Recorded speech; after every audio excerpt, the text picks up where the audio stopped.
Hi, I'm Carly from Soundside Studios. Welcome back to my channel where we talk about all things tarot. Today, I have a special tarot reading for you. I live in Austin, Texas, where we just experienced a total solar eclipse. To honor that, I've been offering my clients a 9-card spread that I designed based around the themes of the eclipse, which involve transition, endings, new beginnings, and alignment. Today, we're going to do this collective reading for you at home. If you want a personalized version of this, simply reach out on my website, soundsighttarot.com. But without further ado, let's get you this reading. Let's go.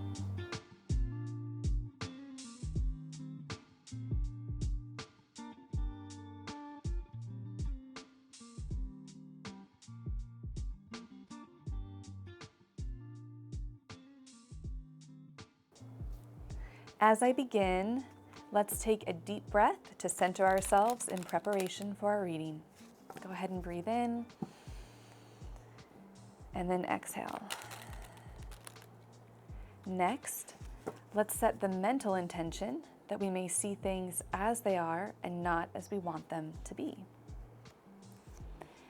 We're going to work in a couple different levels for this spread. And we're going to use 2 decks. This is an opportunity for us to hear messages reinforced with slightly different tones.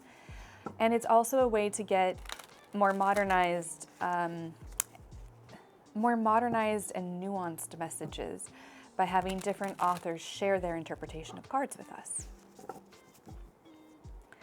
So today we're mixing the Modern Witch Tarot deck with the Psychic Tarot Oracle deck, which is this purple deck. All right, let me explain our roadmap here. We're going to start in the center, and we'll look at where you are in the present moment, because we always need that baseline. Then we'll look at what you can allow to blossom this season. And finally, we'll talk about what you can let guide you. For each of these rows, we're going to have a different topic. So on top, this will be personal development. Our middle row represents career, and our bottom row represents love and relationships, which you can define as romantic, platonic, familial, whatever you prefer. The right column will represent where to put your energy and what to really invest in. The left column will represent where to deprioritize and put less energy into. Are you ready? Let's go. Our solar eclipse spread begins in the top center, where you are in the present moment. All right, my friends, we have the Fool. It's labeled New Beginnings, and here the character looks ready for an adventure, maybe more of a journey, to be fair, as she begins her trek into the world. Don't feel like you need to have all the answers right now. It's okay to be a beginner at something. It's okay to figure things out as you go, even if that means taking risks, failing at moments, or embarrassing yourself. You only learn by trying, and this is your encouragement to give it a shot.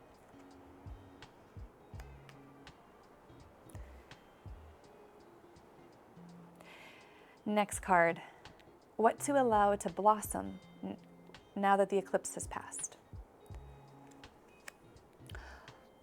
Our 9 of Swords is called Suffering in Silence.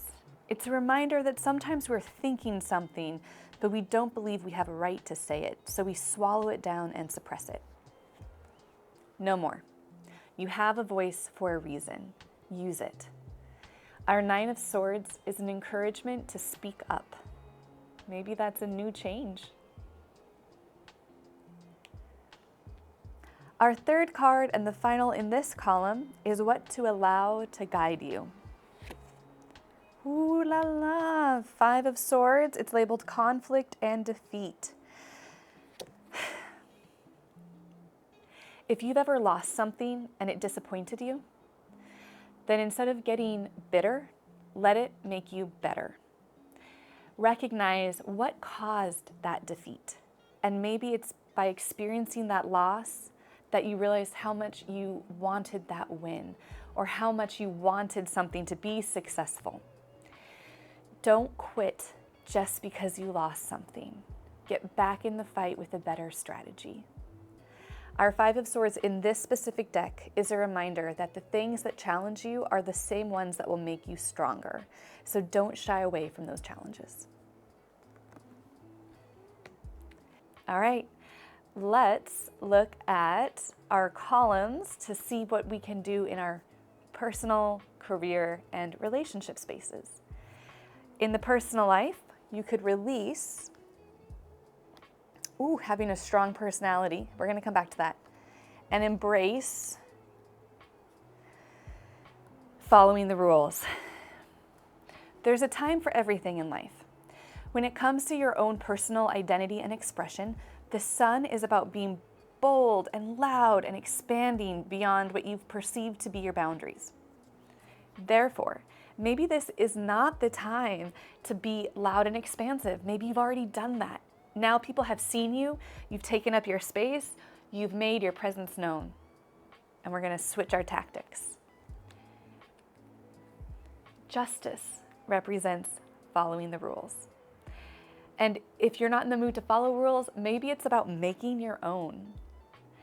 Decide what you need to see done and how you want that done. Create contracts, create expectations, communicate them.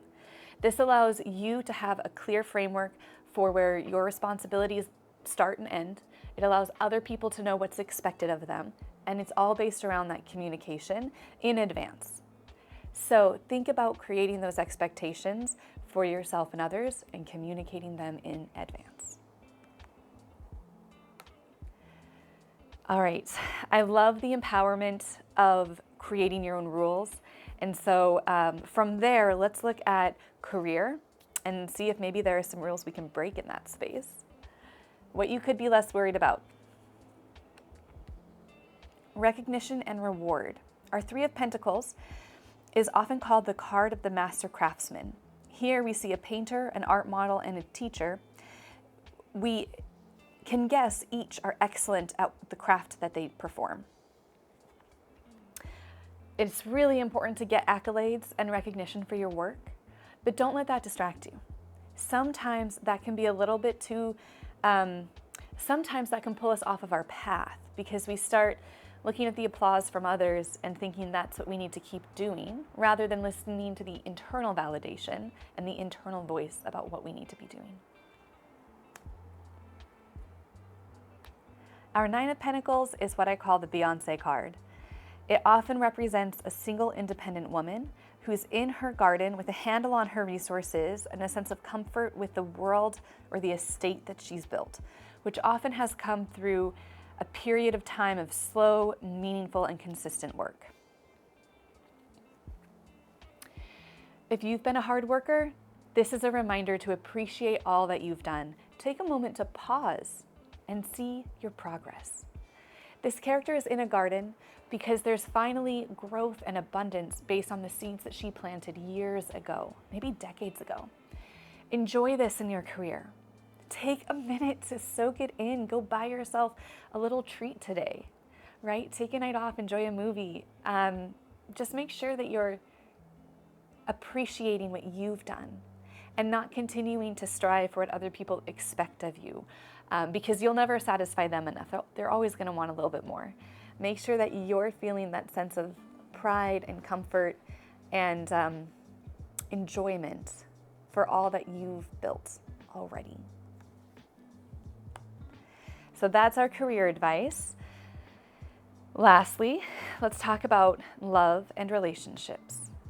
What to release, comfort zone, and what to embrace, moving fast. Okay. The Nine of Cups character is content and comfortable where she is. She appreciates the friends that she has around her, which is represented by these cups, and she's feeling emotionally fulfilled. But at times, this character is also a bit stagnant, maybe unwilling to go out and meet new people or try to establish new relationships. That's why the Knight of Swords is a beautiful contrast. It's a reminder to just go for things. The character is moving very quickly, kind of flying by the seat of their pants. If somebody is coming to mind in your day, send them a message on Instagram. Send them a little text, say hi. If somebody is really cool at a coffee shop and they catch your eye, go introduce yourself. This card is about being spontaneous, impulsive, improvisational, just kind of throwing out a hello or a greeting of some kind to people and see what happens. Don't worry about well-planned connections or continuing to work on older relationships. Let yourself just be impulsive and reach out to anyone that comes to mind. It's wonderful to have a collection of friends that you trust, whom you know, and that always have your back. These will be your core groups of friends. But our active friends are always shifting based on what's going on in our life.